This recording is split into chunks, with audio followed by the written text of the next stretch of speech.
সুপ্ৰভাত বন্ধুসকল। আজি পবিত্ৰ ভাদ মাহৰ দ্বিতীয়টো দেওবাৰ, গতিকে আমি ভাবিলোঁ যে ঢেকীয়াখোৱা নামঘৰৰ পৰা আহোঁ। এয়া আমি ঢেকীয়াখোৱা নামঘৰলৈ বুলি ওলাই আহিছোঁ। আহি আমি লাডুগড় চাৰিআলি পাইছোঁ। সেইখন তোৰণ দেখিছে, এইখন হৈছে মইনাপুৰীয়া নামঘৰ গেট। যিহেতু আমি মইনাপুৰীয়া নামঘৰ নাই অহা, সেইটো কাৰণে পাৰ হৈ আহিছোঁ। লাডুগড় চাৰিআলি পাৰ হৈ আমি ঢেকীয়াখোৱা বৰনামঘৰলৈ সোমাইছোঁ, প্ৰথমখন গেটৰ তলেদি। এইখন গেট দেখিছে আপোনালোকে, বহুত সুন্দৰকৈ বনোৱা আছে। এইখন নতুনকৈ বনাইছে, উদ্বোধন কৰা বেছি দিন হোৱা নাই। গতিকে কিমান ধুনীয়াকৈ বনাইছে চক, আৰু ৰাস্তাত মানুহ চক, কিমান মানুহ দূৰৰ পৰা খোজকাঢ়ি গৈছে নামঘৰলৈ। এয়া দেখিছে আপোনালোকে, দোকান বহিছে, ফল মূল, ধূপ ধূনা সকলোখিনি চব পাব ইয়াত। আপোনালোকে লৈ নাহিলেও হ'ব, ধূপ ধূনাৰ পৰা আদি কৰি সকলো ইয়াতে পাব। মানুহ চক, ইমানেই মানুহৰ ভিৰ যে ইয়াত চিকিউৰিটিও দিবলগীয়া হৈছে। দেখিছে 1450 শকতে প্ৰতিষ্ঠা কৰা শ্ৰী শ্ৰী মাধৱদেৱৰ ঢেকীয়াখোৱা বৰনামঘৰ।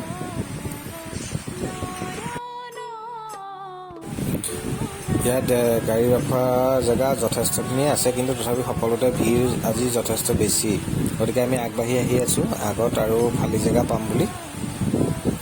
এয়া দেখিছে ছাইডত যথেষ্ট মানুহ আছে। আহি আমি গাড়ী পাৰ্কিং বিচাৰি আহি আছোঁ। গাড়ী যিহেতু বহুত আছে, সকলো গাড়ী পাৰ্কিঙত লগাই থোৱা আছে, খালী নাই। গতিকে জেগাত আমি পাৰ্কিং পালোঁ। তাৰ ওচৰতে আমি ইয়াত ধূপ ধূনাৰ দোকানো পালোঁ।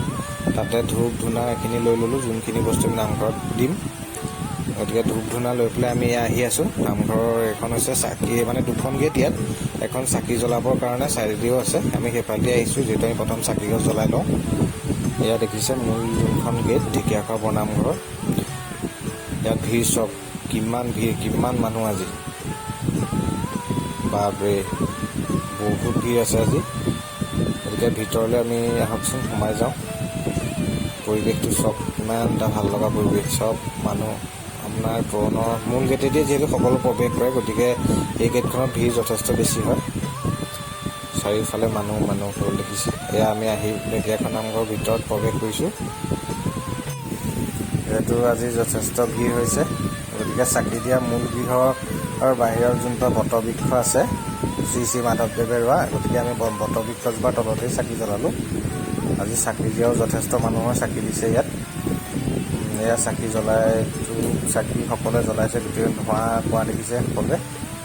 কিমান এটা ভাল লগা ধূপৰ গোন্ধই গোটেই মলমল ওলাই গৈছে। এয়া আহিছোঁ ঢেকীয়াখোৱা নামঘৰৰ মূল যোনভাগ মণিকূট এইফালে। গতিকে মানুহ যথেষ্ট ইয়াত দেখিছে। নামঘৰৰ ভিতৰৰ মণিকূট, এয়া সকলোৱে নাম গাই আছে। ভিতৰতো যিমান মানুহ, বাহিৰত তাতকৈ বেছি মানুহ, ভিৰ যথেষ্ট বেছি কাৰণে সকলোৱে নাম গোৱাত ব্যস্ত। এয়া আমি বাহিৰৰ পৰাই যি দেখাইছোঁ, ইয়াৰ লগতে ঢেকীয়াখোৱা নামঘৰ ছাইডত মানে মুকলি অলপ ঠাই আছে, যিহেতু নামঘৰৰ বেক ছাইড পৰে। তাত এটা সুন্দৰ পুখুৰী আছে, বহুত পুৰণা মাছ কাছ তাত আছে। গতিকে আহকচোন পুখুৰীটোৰ ফালে এপাক যাওঁ। দেখিছে পুখুৰীটো চাবলৈও যথেষ্ট মানুহৰ ভিৰ ইয়াত লাগিছে, যিহেতু ইয়াত বহুত পুৰণা মাছ কাছও মানে পুখুৰীটোত দেখা যায়। সেইটো কাৰণে আমি এবাৰ পুখুৰীটোৰ পাৰলৈ আহিলোঁ। এয়া দেখাইছোঁ, যদিও আপোনালোকে ভালকৈ ওপৰৰ পৰা মানে ধৰিব পৰা নাই মাছখিনি, গতিকে আপোনালোকে ওচৰৰ পৰা চালেহে গম পাব। এয়া তাতে একপি ফটো মাৰি লৈছোঁ। ইয়াতে ফটো দুকপি মানো মাৰি ল'লোঁ।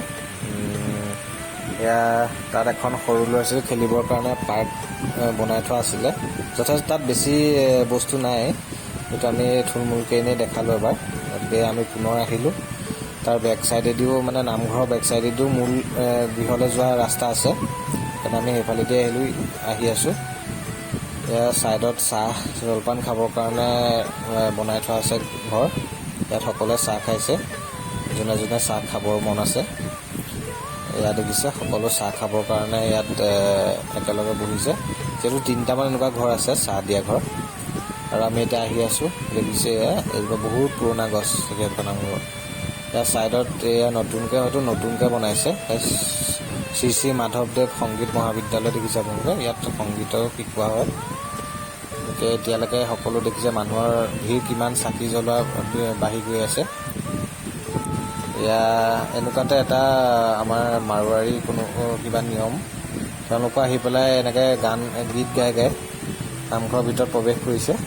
গতিকে তেওঁলোকৰ কিবা নিয়ম চাগে সেয়া। আমি নামঘৰত যিহেতু ভিতৰ ভাগত বহিবলৈ মন আছিলে, কিন্তু বহা নহ'লে যথেষ্ট ভিৰ, গতিকে বাহিৰতে আমি ঢাৰি পাৰি তাতে বহিলোঁ অলপ। ইয়াত দেখিছে সকলো কেনেকৈ ভিৰ দুৱাৰমুখত সেৱা ল'বৰ কাৰণে। এয়া আমি বাহিৰত ঢাৰি পাৰি বাহিৰতে অলপ বহিছোঁ, যিহেতু ভিতৰত সোমোৱাৰ মানে কোনো সুবিধাই নাই, ইমানেই ভিৰ। গৰম আছে, বাহিৰতো গৰম ভিতৰতো গৰম, গতিকে ভিতৰত যেনেদৰে ফেনৰ ব্যৱস্থা আছে বাহিৰতো তেনেদৰে ফেনৰ ব্যৱস্থা কৰা আছে, যাতে বাহিৰত বহা মানুহখিনিয়ে কোনো অসুবিধা নাপায়।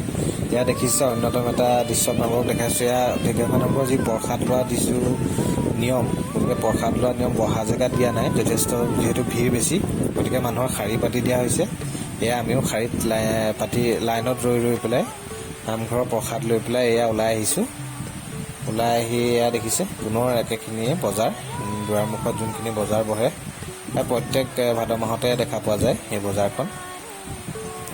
এয়া সকলোখিনি গাড়ী যিহেতু দুই এখনকৈ ওলাইছে আৰু নতুনকৈ সোমাইছে ধৰক, ইয়াত সোমোৱাখিনি আকৌ ওলাই গৈছে, গতিকে ভিৰটো যথেষ্ট বাঢ়ে এইখন মূল গেটৰ ওচৰত গাড়ী বাইকৰ।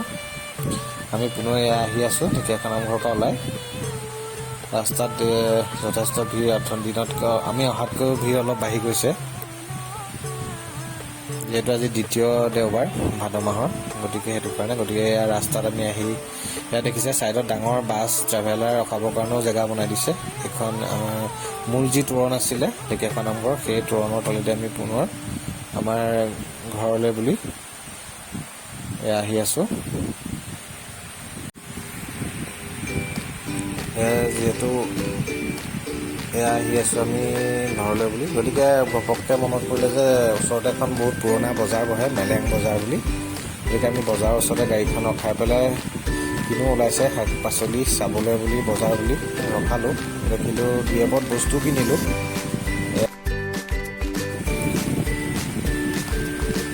এয়া বজাৰ লোৱাৰ পিছত আমি বাদাম ভজা খাবলৈ বুলি এইখিনিতে ৰ'লোঁ, যিহেতু ওচৰতে এজন নিশ্চল বেপাৰী আছিলে। এয়া বাদাম ভজা লৈ আমি এয়া ঘৰৰ ফালে আহি আছোঁ। গতিকে আমাৰ ভিডিঅ'টো চাই যদি ভাল পালে লাইক আৰু ছাবস্ক্ৰাইব কৰি দিব।